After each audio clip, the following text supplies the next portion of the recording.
Bagaimana sikap kita jika melihat orang melakukan bid'ah? Apakah kita langsung larang?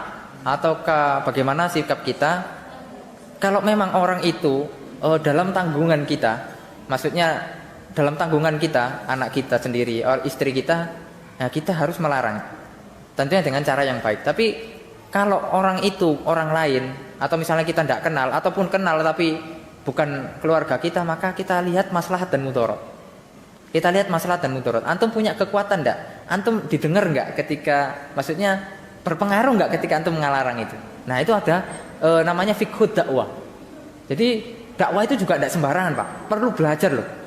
Jadi tidak dikit-dikit langsung antum misalnya sekarang datang ke masjid, wah ini kullu bid'atin dolan. Tidak seperti itu, Pak. Ada fikihnya, ada tahapannya.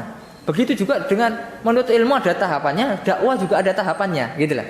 Nah, ketika antum melakukan melarang misalnya, ya, antum akan dipersulit misalnya, antum akan banyaklah antum akan mendapatkan mudarat, maka antum diam dulu, ya, sambil antum beristighfar, ya, diam bukan berarti ridho, ya, antum beristighfar kepada Allah dan doakan itu yang antum lihat di mata kepala antum itu yang melakukan biat, doakan semoga Allah Subhanahu Wa Taala memberikan jalan hidayah, ya. Wallahu ta'ala bishawab. Jadi tidak langsung ya, ada maslahat mudarat yang harus kita pikirkan, Pak. Betapa banyak ya kita ini, teman-teman ini main semangat aja. Itu tadi, kalau semangat tidak berdasarkan Al-Quran dan Sunnah banyak kelirunya, ya. Semangat melarang bid'ah misalnya.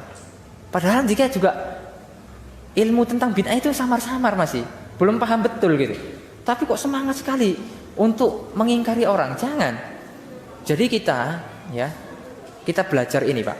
Ya, kita belajar, kita perbaiki dulu diri kita ini. Perbaiki betul-betul gitu. Minta kepada Allah. Nah, kita terus belajar. Nah, udah jangan dulu kita ngurusi orang jangan dulu.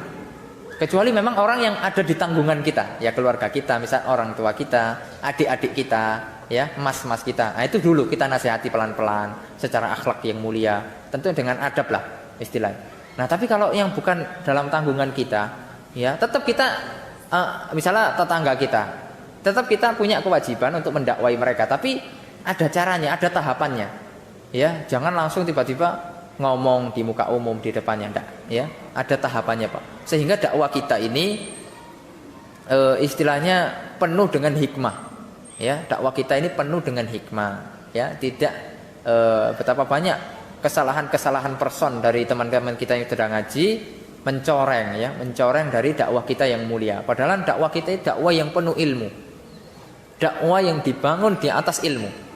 Semua landasannya berdasarkan ilmu. Dakwahnya, ngajinya, semuanya harus ada ilmunya, ya. Maka kita jangan coreng, ya, dengan ketergesahan kita, keburu-buruan kita. Tapi kalau misalnya masih kita melihat bid'ah, kita istighfar kepada Allah, ya. Semoga Allah Subhanahu Wa Taala memberikan hidayah kepada mereka. Kalau kita bisa, ya, kalau kita bisa menasihati dengan pelan-pelan, tidak masalah. Ya, kita lakukan. Misalnya teman kita sendiri, ya, kita japri kalau kita punya nomornya, atau kita undang dia ke rumah, ya, diskusi, ya, tentunya dengan bukan otot-ototan, ya, ya, diskusi yang baik lah, ya. Wallahu ta'ala bishawab.